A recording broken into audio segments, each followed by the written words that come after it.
But even that kind of unity is seen as very, very dangerous. But the ownership of black media is really important. And black access to capital, building things, institutions in the community is very important. As I was speaking to Angela Stewart today, the lady I told you about from NASDAQ, one of the things that we talked about was raising capital and how companies go public on NASDAQ and they get, instantly millions of dollars in funding to do a lot of things. And I said, yeah, I said, we did a lot of stuff on our own. We didn't get any help. I said, it'd be kind of cool if we saw what we could do with like $100 million or a couple $100 million. I really think that we could do a lot of things. In fact, I know that we could. So, I mean, we did all this with nothing. So imagine what we could do with, like a significant capital. So at the end of the day, I think access to capital matters, but also the skill set matters so that you know what to do with the capital when you get it. Let's not pretend like black people don't have any access to anything. Every year when there's an NBA draft, there's dozens of new black millionaires being created. A lot of these professional athletes have contracts in the hundreds of millions of dollars, but because no one ever taught them to think like an institution, nobody taught them to think like a corporation, nobody taught them to think like a person that controls a capital base.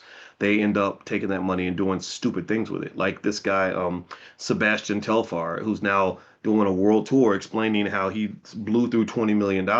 And a lot of athletes do this because it's what I wrote about that in my book. It's called economic immaturity. And economic immaturity is where you get your money and you spend it like a child because nobody ever taught you how to think like a grown man. Nobody ever taught you how to think like an adult, like an economic grown up.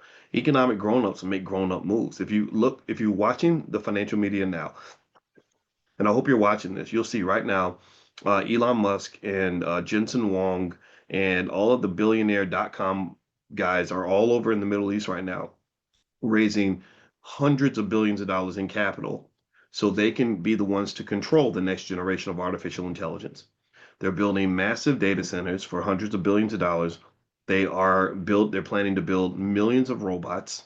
They're planning to control entire industries. They're sitting together playing nice. Some of them don't like each other, but they're making deals and negotiating because they want to be positioned to control things. So the question then becomes, are we raising children who can think that way, who can say, hey, I don't know if I like this guy, but I'm going to sit down with him and we're going to make a plan. Right? What do you think? Am I being too pushy? Am I being bougie? Am I being uppity? Or are we on track here? Do you agree with that? Do you agree that perhaps when we raise children, we have to raise our children as institution builders, as empire builders, not as job seekers? Right? So because if you're in the NBA or NFL and somebody's giving you $50 million a year and you're thinking like an employee, then you're going to spend your money like an employee. You're thinking like a consumer. No, you should be thinking like somebody who's running a corporation that's making 50 million a year. You should realize that most businesses never make 50 million a year.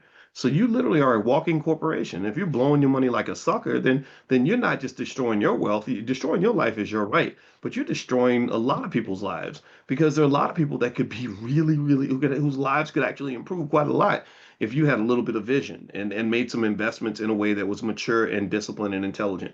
Jensen Wong, when he created NVIDIA, created probably a million jobs for people, at least a million.